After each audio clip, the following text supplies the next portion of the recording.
Okay, then let's move to the biggest bomb from yesterday. WaveNet. Mortal Kombat 3 WaveNet. We just played it. Thank you for this, by the way. It was Sure. at the time of my life. This is our honor to be able to do. I got a call out to Stephanie Brownback at NetherRealm Studios because early on when we were talking about what games could be included, we assumed WaveNet was off the table. We assumed it was lost, right? We honestly didn't think we'd be able to get it. And Stephanie Brownback was the one when she saw some of our early plans, she said, "How come you guys aren't doing WaveNet?" And we said, wait, you have the WaveNet version? She goes, "Yeah, we have Ultimate here." It's like, if we gave it to you, could you run it? And we're like, yeah, I think so. In 2 days, we had it up and running in a basic form. Because it is primarily Ultimate Mortal Kombat 3 with additional code. So our engineers had to go through and navigate that additional networking code, figure out how to, disable it or let it time out when it's looking for a network that has not existed in 28 years. The WaveNet code itself, we have no idea what that is. We would never even attempt to try to rebuild a custom online network from 97, right?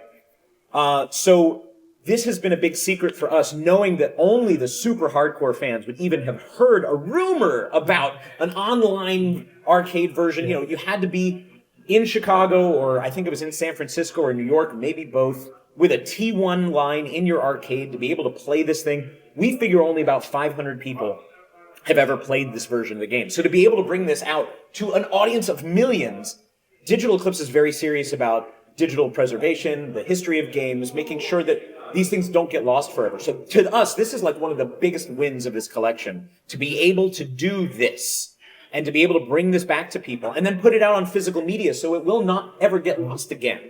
It was just misplaced. This was never lost. It was NetherRealm had it, and they didn't. We realized, oh my gosh, this is a great opportunity. So thank you to Stephanie for making us realize that it was possible. Because I will admit, when I made my list of these are the games I think we should include, I did not include it because I did not think it existed anymore. I'm so happy to be wrong. So yeah, it's fantastic to be able to do that for the community. By the way, what I love about our interview right now is how excited I'm getting. First that, and you actually answered my questions before I asked them. Oh, sorry. So I just have to sit. No, that's okay. That's okay. Keep going. Because I just have to sit and enjoy. Okay. There's stories behind all of these questions. Trust me. It is, and this is, by the way, this is part of my passion for the franchise. Sure. The stories behind it. Oh, great. So let me just check if I have everything about the WaveNet that's here. Right. I think yes, we know Noob Saibot will be a playable character in it. Noob Saibot is a playable character, and he is accessed by doing a special combination, a button combination or something.